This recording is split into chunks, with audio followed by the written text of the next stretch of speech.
Alright, we've learned about different materials and components in different conditions.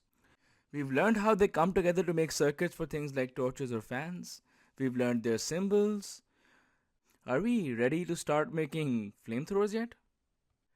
Well, no. That comes later. Making a circuit isn't exactly as simple as throwing together a bunch of components and attaching a battery in the hopes that it might work out. I know this because I learned it the hard way. There are rules to how you make a circuit and how it should work. And that's basically what we're going to be looking at today. Electric circuits work on one central theme, the transfer of charge and energy. And that's where Kirchhoff's laws come into play. And we've talked about these earlier, about the conservation of charge and energy in closed circuits. A really simple and straightforward way to look at this would be that charge or energy can't exactly be created out of thin air, and they can't disappear into thin air either. Now Kirchhoff has two laws. The first one deals with the conservation of charge, and the second deals with the conservation of energy. Let's start with the first. Let's imagine you have a junction in a circuit where multiple wires are meeting.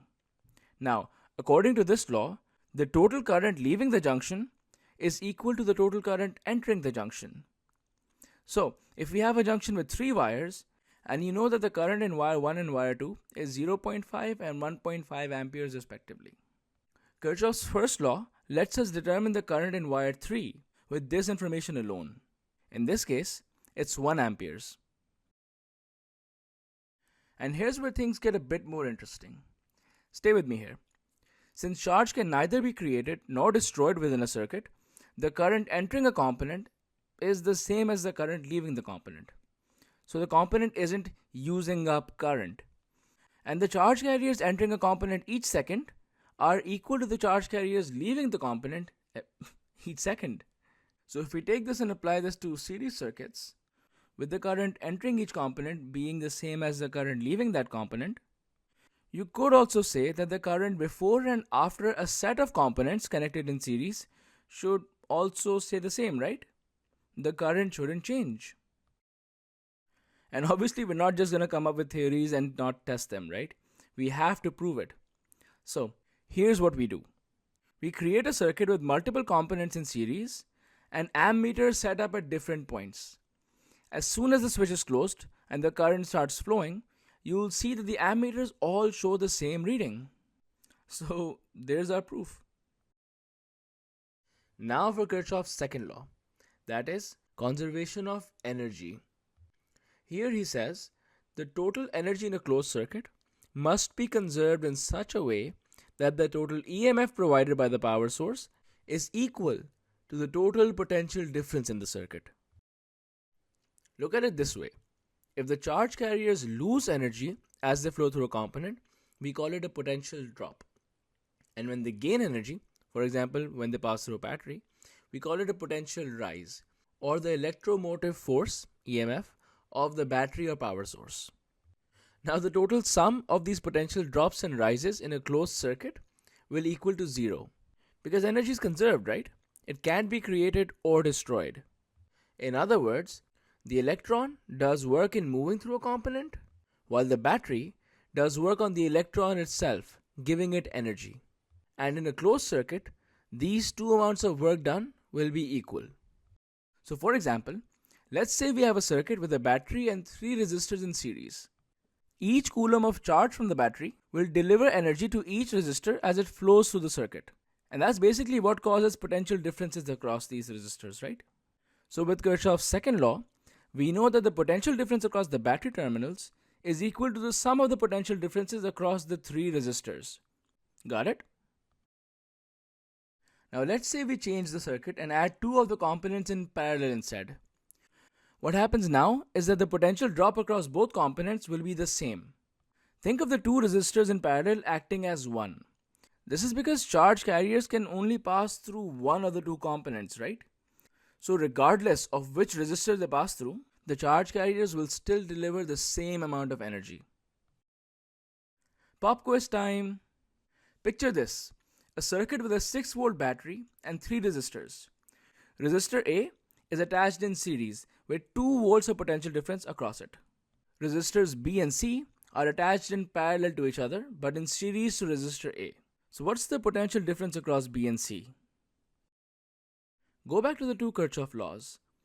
Since the battery gives 6 volts of increase in potential, the total decrease in potential must also be 6 volts, right? Because it has to have a net zero. So, if resistor A has a potential difference of 2 volts, the combined potential difference of resistor B and C has to be 4 volts. Obviously, right? But that's the combined difference. What about the individual resistors? Well, again, in parallel connections, charge carriers can either pass through resistor B or C, right? And again, regardless of which one they go through, they'll still deliver the same amount of energy. So the potential difference across either resistor, B or C, will be the same 4 volts. Alright, just one more example. This time we look at how parallel resistors impact power. Let's say we have a circuit set up with 2 bulbs in parallel. One bulb draws 6 watts of power, while the other draws 24 watts, and they're both connected to a 6 volt battery. So now your mission, should you choose to accept it, is to figure out what the current through each bulb is and what the total power output of the battery is. Now since the bulbs are connected in parallel to the battery, the charge carriers leaving the battery with 6 volts of EMF will either go through the 6 watt bulb or the 24 watt bulb, right? Which means both bulbs will have 6 volts of potential difference across them. Since we know the bulb's power ratings, we can use the formula P equals to IV to find the current through each bulb. So the 6 watt bulb will have 1 ampere of current flowing through it, while the 24 watt bulb will have 4 amperes flowing through it. Alright, we know the current for each bulb now. But how do you calculate the total power from the battery? Well, we're going to use Kirchhoff's first law to find the total current from the battery. And for that, we'll have to look at this problem in terms of the junctions. Since the junction between the two bulbs has 1 ampere of current flowing out towards the first bulb and 4 amperes flowing towards the second bulb. So the total current flowing into the junction has to be 4 plus 1, which is basically 5 amperes. And the same goes for the junction on the opposite end here. The current from the two bulbs will be 1 amperes and 4 amperes. So the current out of the junction and towards the battery should be 5 amperes. Great! We know the voltage, 6 volts, and we know the current, 5 amperes. Now we use the power equation to get the net power, which is 30 watts.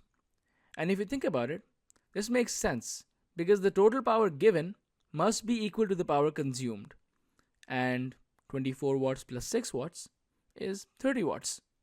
So yeah, problem solved. Mission accomplished. Congratulations. Okay, now we may not yet be at the level where we get to design our own flamethrowers, but we can use these rules and start to make our own circuit diagrams. Or at least be able to determine the specific values of current, potential difference, or power in other circuit diagrams. There may still be a long way to go before flamethrowers, but we'll get there. Don't worry. You just gotta stick around for it.